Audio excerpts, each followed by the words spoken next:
Okay, so what would you do as a worship leader if, while taking your sessions in worship, suddenly maybe the light just tripped off or your microphone went off for a very long time? Or in my case, what happened was that the keyboard went blank.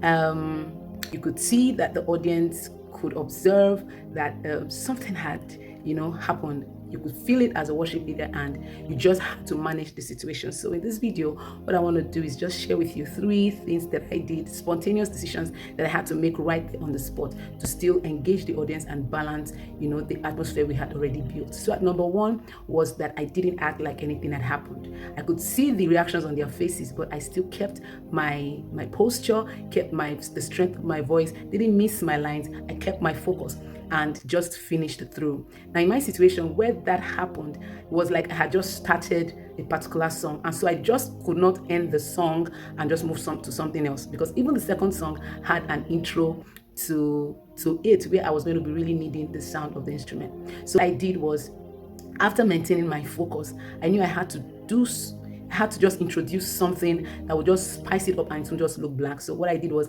I shared the hall into two. I kind of made two groups with the congregation, A and B, and then I went to A and I told them, okay, I want to hear you guys sing. Just be quiet. Let me just hear you sing. Use your hands, just sing with me. I got them to use their hands more, and then repeat that session with me. When I said, okay, you've done well. Okay, part B, I'm sure you're going to do better. So more or less like a mini competition between them, something that would just gear all of them. And that did it to a point.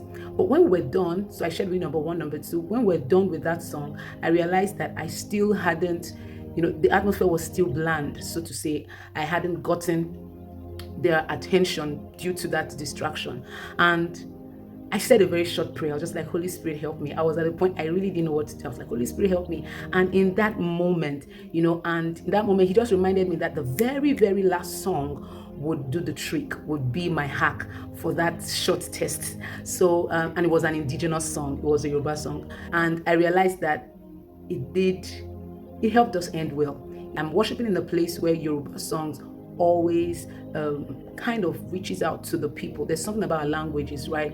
And so it just did the trick. We ended on a very, very good note with the help of God, actually. So I don't know if you're there and you have something to share. You've had this experience and you feel like one or two tips here could also help. Please do well to share.